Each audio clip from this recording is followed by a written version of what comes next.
Okay, guys.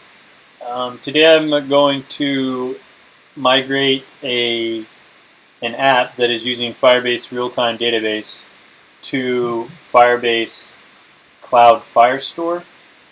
They're basically very similar services. Um, they both offer real-time sync, offline and online uh, storage. And it's primarily for data. This isn't for image storage or anything like that. It's it's it's more of like a document store, or akin to like a database, like a Mongo database, or some kind of NoSQL database. So right now I've got an app called Austin Feeds Me. It's an open source app. You can look at all the code here under Dazzle 5000, Austin Feeds Me, Flutter. There's a native Android one that I just converted over yesterday or 2 days ago to Firestore as well, and so we're now going to migrate over the Flutter version. And if you have any questions after this video, feel free to reach out to me. And I encourage you all to get started on Flutter and get started on, or whatever you're into. Try to do a little bit each day and grow your skills that way. Okay, so I'm going to take a sledgehammer approach to migration, and by that what I mean, I'm going to completely remove the Firebase dependency from my pubspec.yaml. I'm going to remove the Firebase database version, and I'm going to replace it with the Firestore version. And that's going to tell us real quickly everything that was using Firestore or Firebase real-time database, and that'll indicate where we need to make our changes. So let's search for the Firebase Cloud Firestore dependency, and we can see it's Cloud Firestore, and it will list here the dependency specification. Let's go over to our pubspec.yaml and replace our real-time database dependency with our Firestore dependency.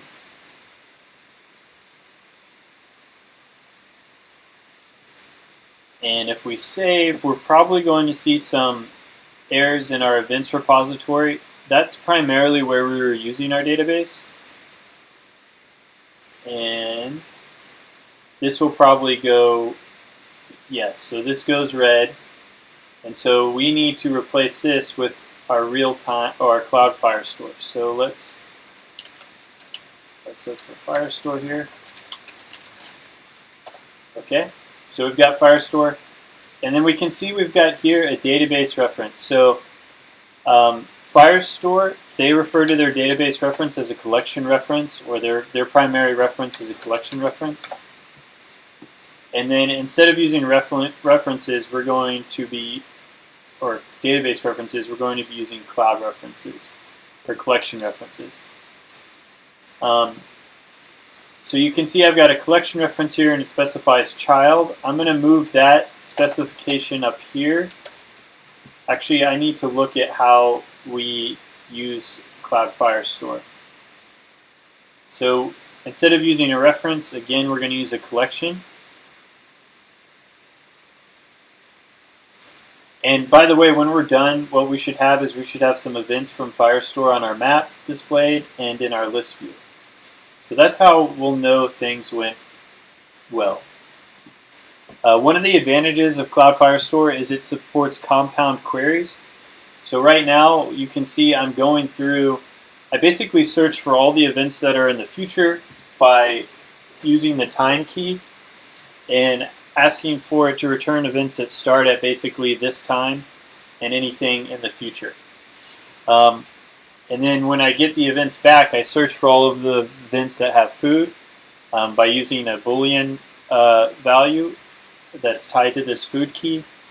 In Firestore, what we can do is we can actually say, give us all the events in the future and all the events that have food equal true, and just send that data back. So we don't have to do this kind of filtering on the client side, and that'll cut down on the amount of data we're sending across the wire and keeping sync. So let's move our let's do Firebase or a collection reference. So this is going to be different here. This is going to be Firestore.instance.collection, and we're going to use the path of events because that's the same path that we're using in our Firestore. And by the way, I've seeded our Firestore with some real events. And then we're going to do ref dot. So order by child is not an actual method for a collection reference, but I think start at is or greater than. So let's try, or maybe start at is. But we want to actually do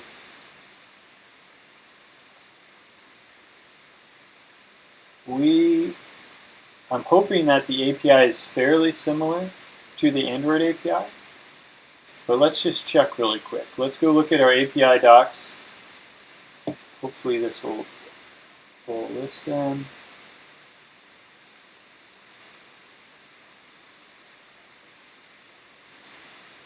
Because I want to be able to use a compound query here. That's one of the advantages.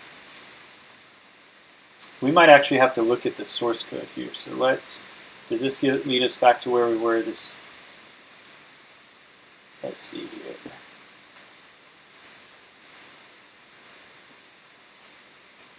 Okay. So let's go into this directory, collection reference.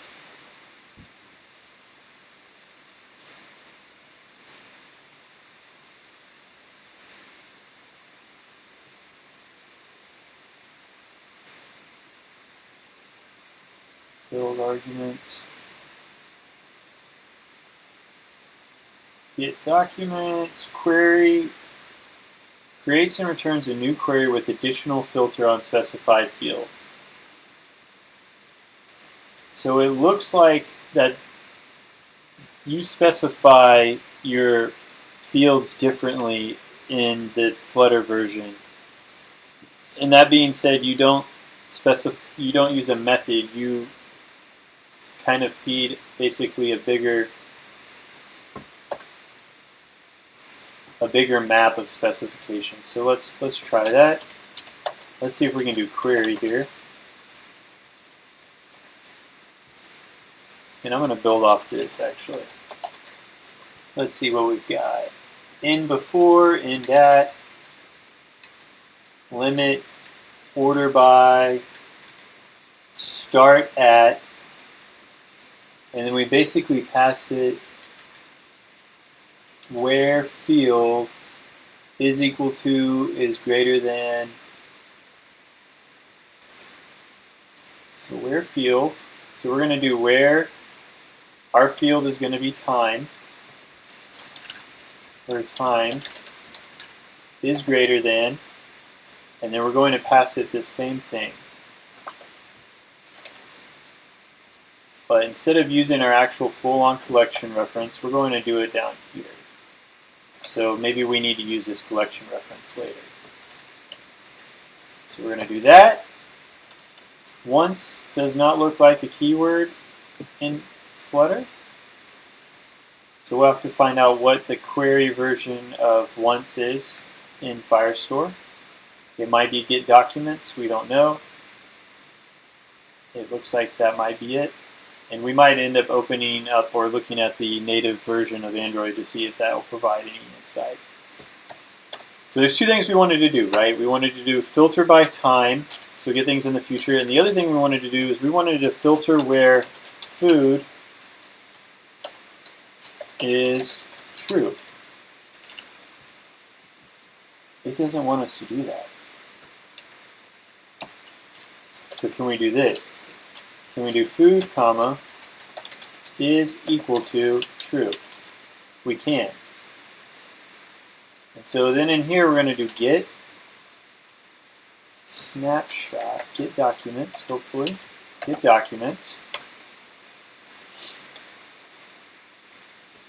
And we'll have to see what that returns. So what does that return? Data Firestore, it returns a future of query snapshot. Oh. Uh-oh.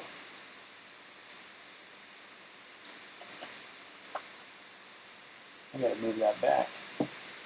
Okay, so we're back in business. So we're gonna do query snapshot.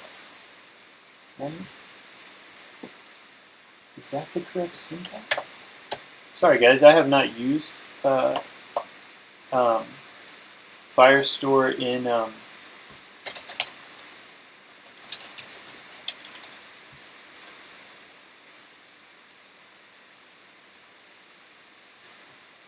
Flutter. So what I'm going to do here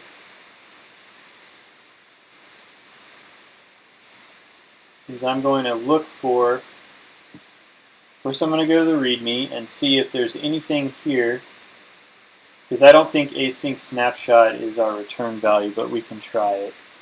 I don't think we're going to be able to use that in our current repository setup, but let's try this. Now,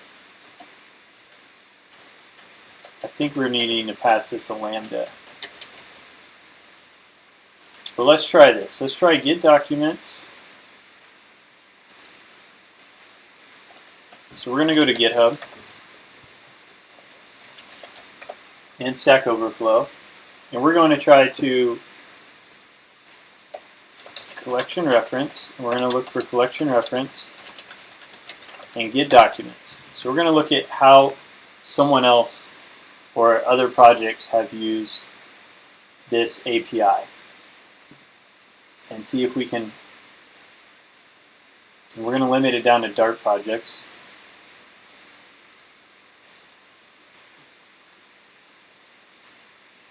I don't want to pass our and maybe I will pass it future, but I don't want to pass it. Basically, we're not going to get Austin Feeds Me events directly from the, so get documents. Okay, so it's going to return, so we can see, okay,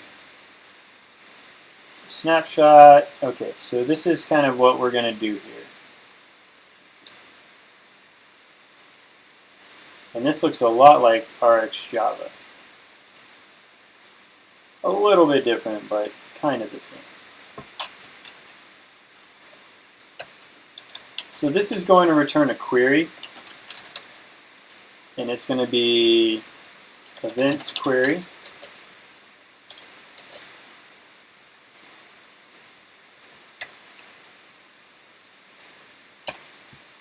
Let's make sure we're doing that. So they put in await.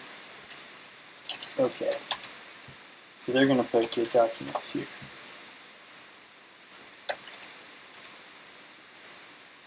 And it's actually a query snapshot it returns. So now everything's fine. And then now we need to put, first of all, when we did that change, we lost our where food equals true. So let's move that back up here. And now it's not happy again because we had an extra semicolon. And so then let's get, this is going to return a list of activity data, but we're actually going to return a list of Austin Feeds Me events. And this is going to be a miracle if this works without too much pain, but let's keep going. So list Austin Feeds Me events, and we actually already have you can see up there a field declared for this. And let's do events query dot documents dot map document, and then it looks like they just called this. They seem to have another parenthesis here. So snapshot.documents.map. Okay, so we need to return the value of our map here. So we need to return an Austin Feeds Me event here.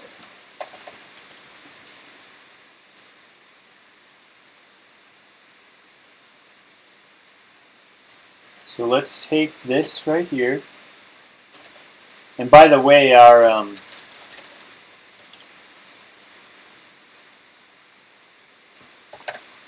data model is the same for the most, as far as I can tell. I basically, on the native side where we populate our database by filtering the events manually, I just push those instead of to a Firebase database reference. I pushed them to collection reference. I didn't change any of the models or the Austin feeds me event models on the native side, so the fields should map the same. So now instead of grabbing a key from a list of events or a map of events, we're going to be grabbing directly from one event. So let's see if this works.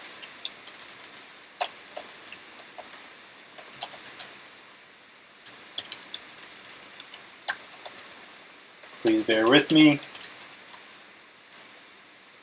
And this is while I'm doing this, is one of the advantages of using a repository pattern. This isn't a pure repository pattern, but for the most part, it's sufficient.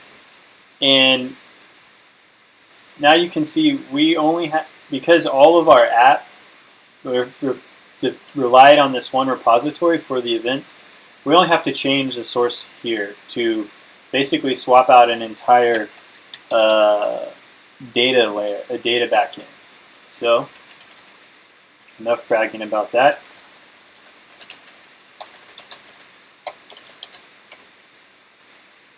So this method no longer is expecting a map. It should be a document snapshot.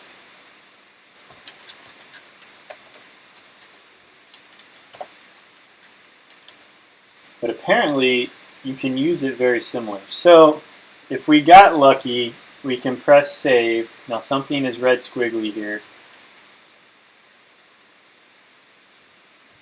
Why is it upset? Expected to find.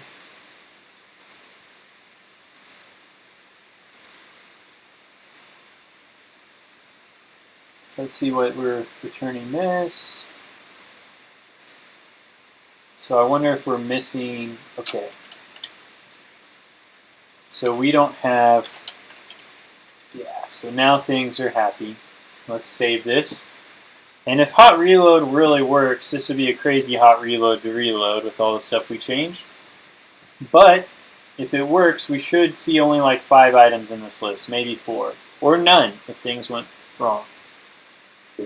Excuse me. So hot reload didn't change out anything. Maybe it did. So this should not be 20 events. It should be 5 or 0 if something didn't work right. So we're seeing 0. No implementation found for query.get documents on channel. Okay. Oh, so they're actually using channels, I think, to do Firestore.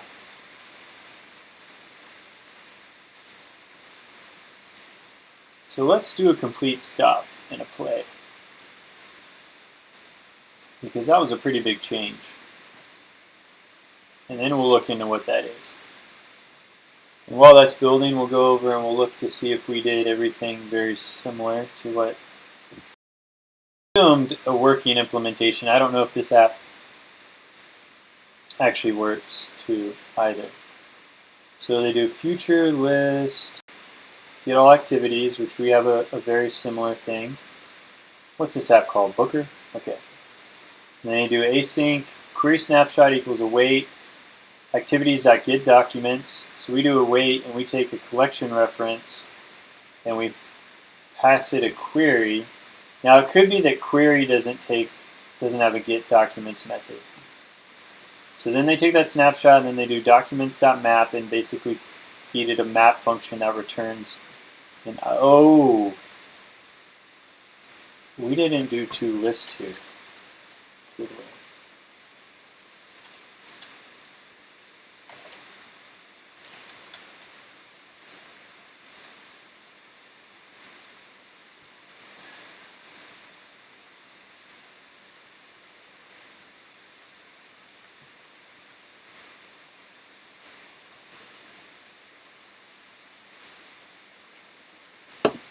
One thing I'm going to do while this is building is I'm going to reformat the code with Dart format, and it looks like we're pretty close because it didn't move that much around.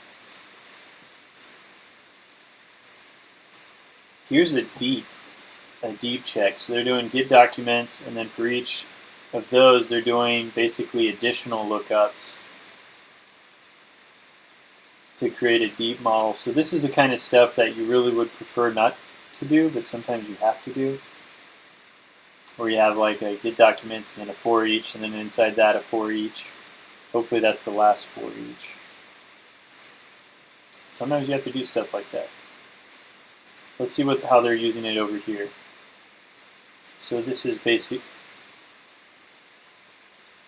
This is a very similar usage, but on a different project called Synthesis.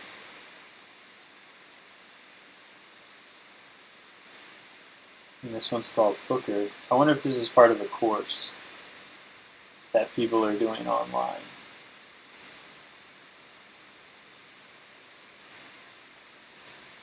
Okay, and then what we're going to do is we're going to go over to Stack Overflow, and we're going to limit things by Flutter. And we're going to do get documents.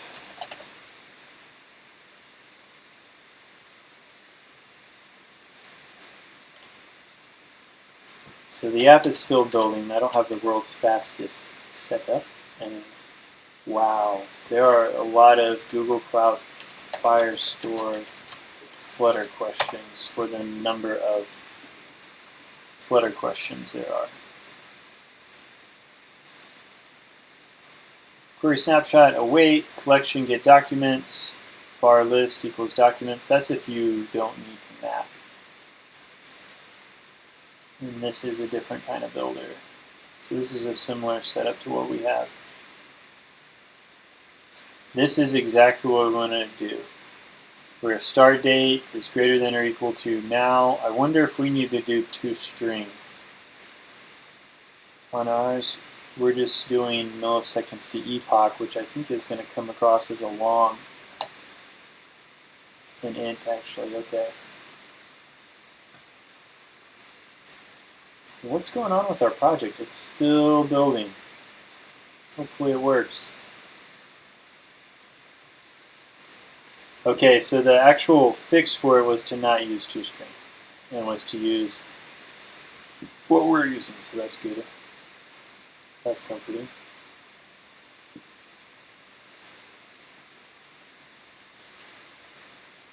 So let's search for, we know we had a channel, the word channel in our exception.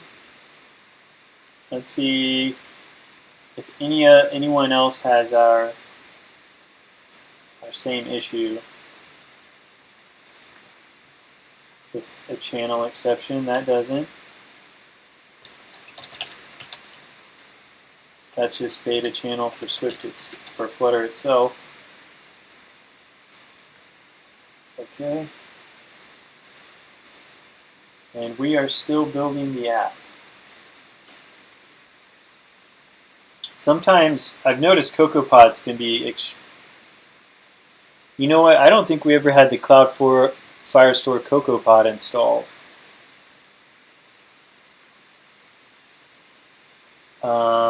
Let's see if we have to do that on iOS or if that's automatic. CocoaPod. So we should have our services info plist for this project. CocoaPod. Flutter, Firestore, CocoaPod. CocoaPod's error after installing Firebase Firestore.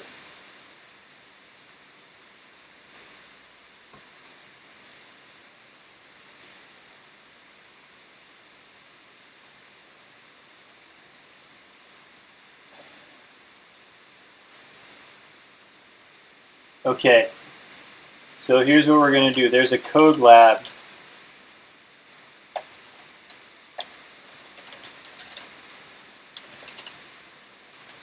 for Flutter where we use Firestore. Let's go make sure we followed all the steps on this project. I have another project which I think I've shown you all, or have a video of how to configure Firebase for iOS. In this app, if it's the correct one, it should be one called Baby Names. Yeah, so it's Baby Names. So let's do platform-specific config. We've done the Google Service Info plist for this project, I'm quite certain. Okay, then everything should work. I think it should go grab the right CocoaPod.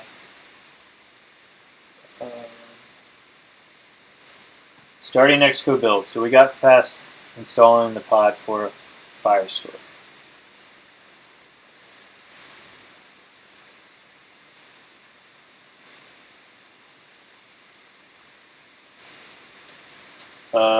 If you're just looking to get started with Firebase Firestore, Cloud Firestore, I'd recommend this Code Lab.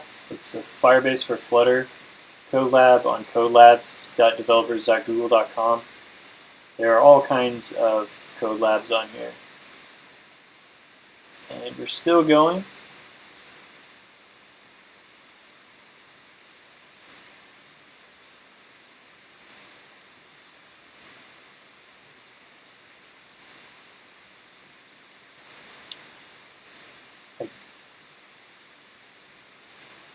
Okay.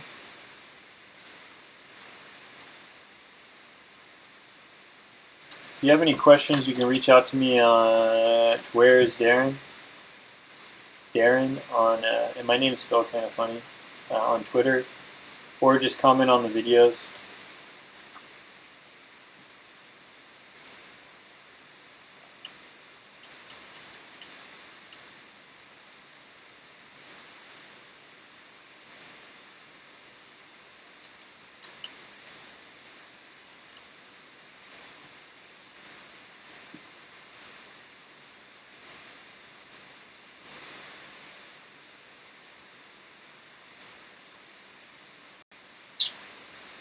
Okay, so this is taking a while. Let's look at the data structure in Firebase. So I'm gonna switch over. We're in Austin Feeds Me. Let me look at the database, and I can give you an idea of like how things are stored in, how they were stored under the Realtime database, and how they are stored now going forward in Cloud Firestore.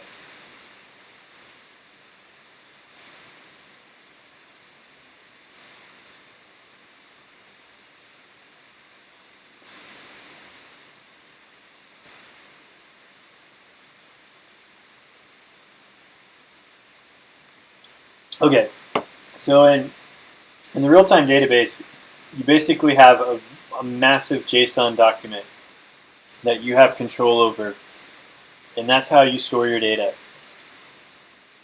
And it's a pretty good system because it's kind of it's a little bit easier to grasp in many aspects compared to SQL. But one of the challenges is when you need to get a piece of data that's really far down, or even check to see if that piece of data exists, that can actually be more difficult than SQL. So the way that people get around that is they create very shallow databases. And so that's what we've done at Austin Feeds Me, and with Austin Feeds Me, and we could have actually made it even smaller, but we basically have, or shallower. I'm going to click this. My Chrome is taking forever over here. And that's one of the issues with also browsing the data. It's a real pain, and if you close the wrong...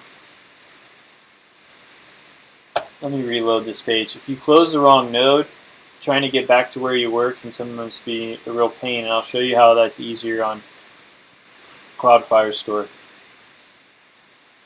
If I can get the console to load. I've had trouble with the console, the Firebase console being performant today.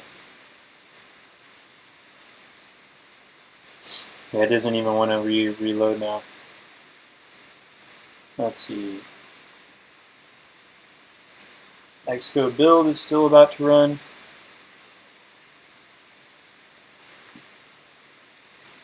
We're just going to stop. We're going to take this.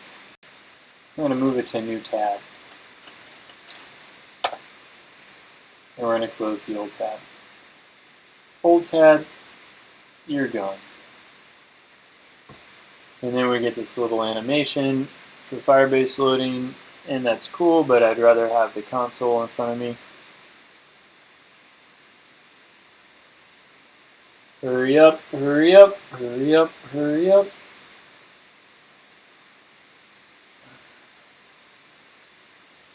Let's go.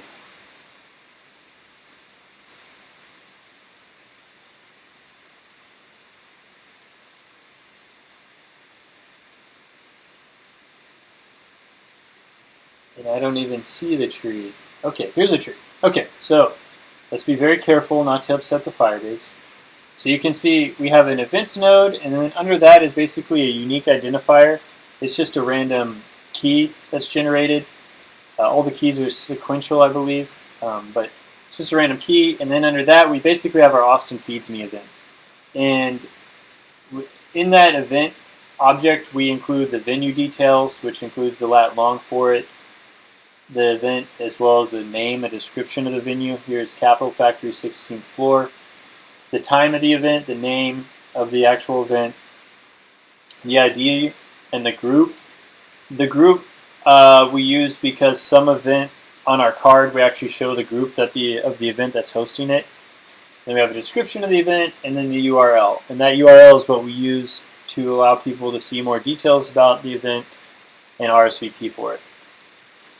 At one time, we were going to do user management, but we backed out of that. So right now, I deleted all the users that we were storing data, and now we just kind of use the actual Firebase auth storage for our user data.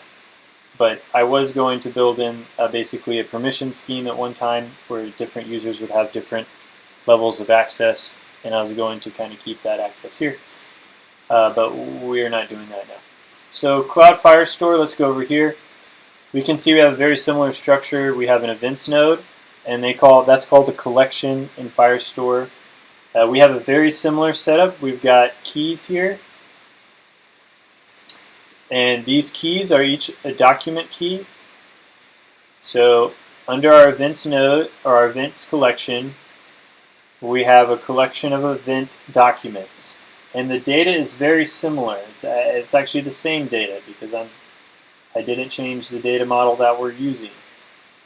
And there's actually data here that I probably don't want to store or don't need to store that we have on here that we didn't used to have.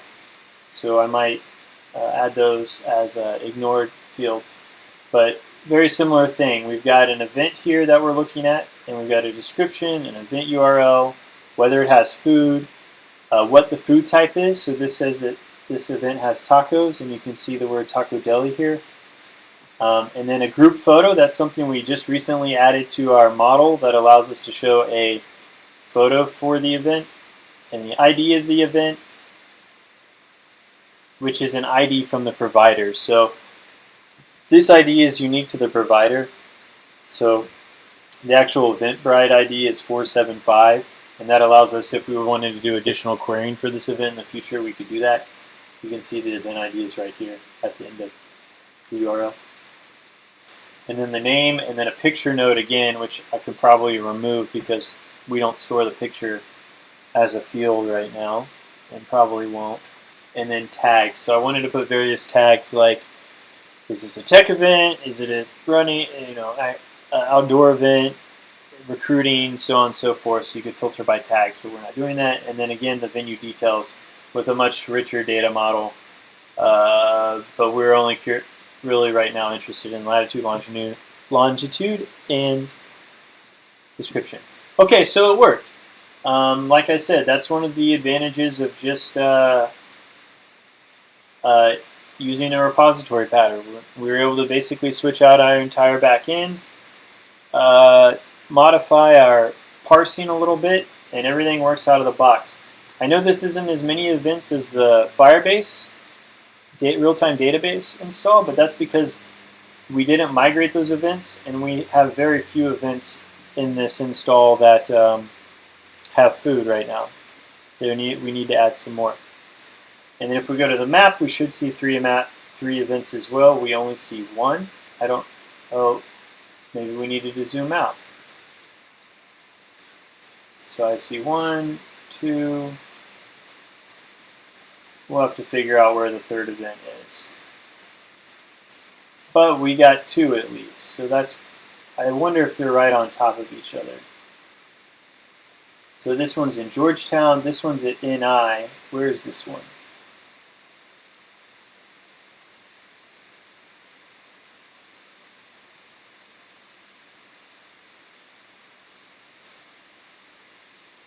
Wittis Avenue, 78712.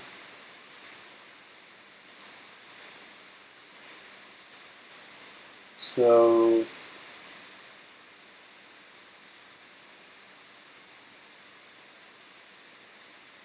that's the NI one. So then the Georgetown one is the one that's somewhere.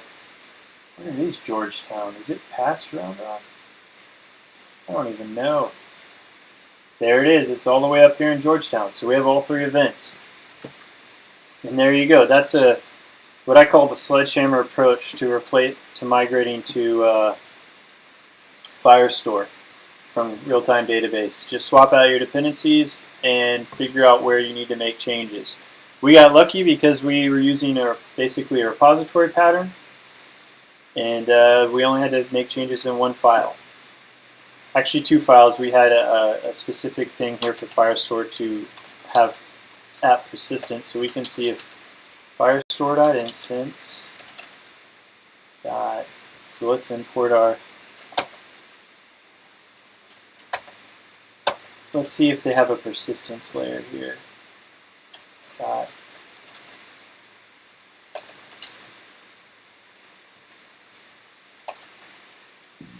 I don't know.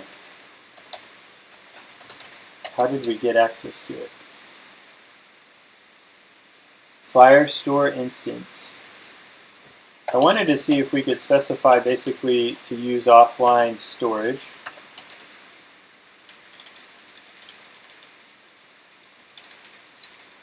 Maybe this is it. No. So I'll look into that later. Basically, if there's a way where we can keep some of the data stored offline. Let's do a quick look and see if we can get that implemented really quick. Firestore Flutter.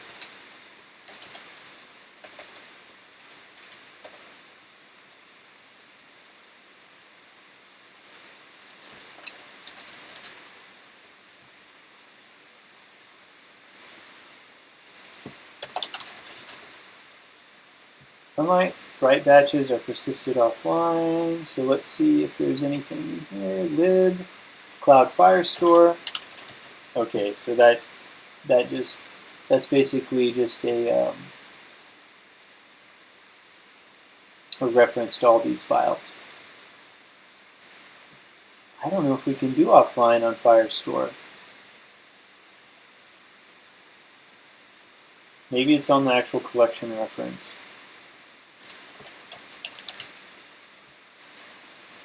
Let's say Firebase, Firestore, offline.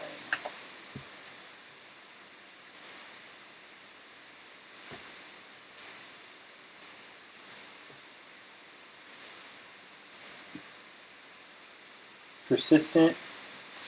So offline persistence is enabled by default, so we don't have to manually set that like we did in Firebase real-time database. Okay, so that's it. We're done. I'm going to commit this. So I'm going to add basically the lib files, our lib directory, our pubspec files.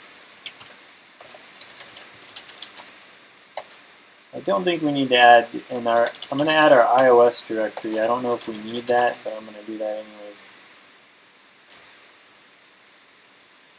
And let me add lib.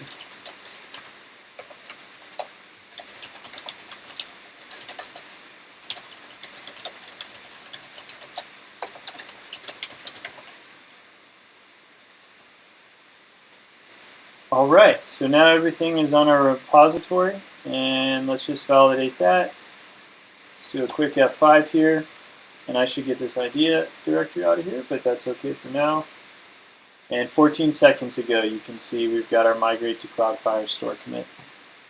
All right, guys, thank you for watching. If you have any questions or you'd like to hear me or see anything, please reach out to me, and I can see if we can add that to Awesome Feeds Me or come up with some other kind of app that can show it.